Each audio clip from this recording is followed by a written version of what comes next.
Architects in New Zealand in the early 20th century were big fans of traditional styles. At that time, they often looked to European models for inspiration and perceived building design from a traditional perspective. The climate, for example, was the top concern when designing the roof. Weather conditions across the country can vary significantly, and regions with frequent rain needed special attention. In areas where the annual precipitation is high, ensuring water could drain efficiently was essential for protecting the structure and longevity of the building. Therefore, proper drainage systems had to be considered. Wood was the most popular choice for house building, mainly due to its availability, cost-effectiveness and ease of use. Other materials either weren't affordable or simply weren't accessible in rural parts of the country at the time. The majority of traditional buildings are square in shape, and this wasn't by accident. It was a strategic choice. Straight lines and right angles are easier to construct and more space efficient. Architects believed this approach helped to maximize utilization of interior space, especially in areas where plots of land were relatively small. Additionally, avoiding unusual shapes like curves and diagonal corners made furnishing the interiors much more straightforward. Complex forms not only wasted valuable room but also posed problems when arranging furniture or installing fixtures. As the country progressed, there were several changes New Zealand architects embraced in the 1960s. These changes reflected not only a shift in design philosophy, but also improvements in technology and construction methods. The first was a shift to concrete as a material, which gradually replaced timber in many modern buildings. This transition was made possible by construction techniques introduced by immigrants from Europe and Japan, who brought with them advanced machinery and engineering knowledge. At the same time, New Zealand, like many other nations, was dealing with financial constraints following global events.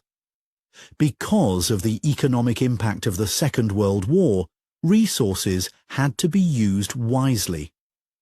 As a result, both private developers and government-backed construction projects were focused on the cost of construction. Minimizing expense while maximizing utility became the dominant goal during this period. That's one of the key factors they considered. They pursued economical designs. Sir Miles Warren's architecture offers a classic example of this country's architectural styles at that time. He became well known for modernizing the traditional aesthetic and for using geometric forms in innovative ways. In many of his works, he integrated repetitive block-like shapes into his works, a feature that became a hallmark of his style. This approach came to be associated with a trend in architecture called brutalism, which emphasized raw materials and strong, bold structures. At the same time, the use of natural materials was changing.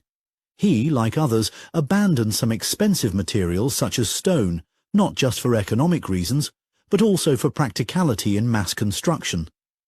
Meanwhile, car ownership was on the rise, and families were becoming increasingly reliant on private vehicles for commuting and daily tasks.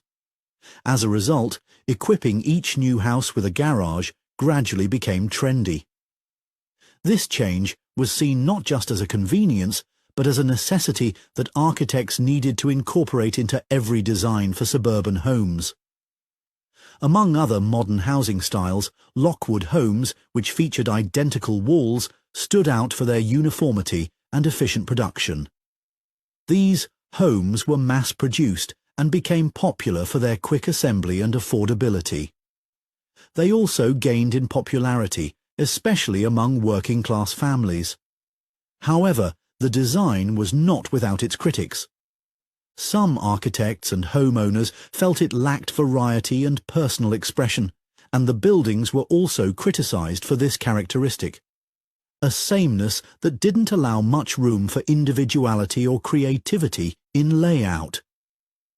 Still, few people would have doubts about the architectural changes of this era, especially considering how widespread and influential they became. In urban centres, industrial or business complexes have been designed to resemble towers, a departure from earlier, more horizontal layouts. These tall structures helped maximise space in crowded city districts and symbolised economic development. This has happened elsewhere in some industrialised countries, following similar trends seen in places like the UK and Japan.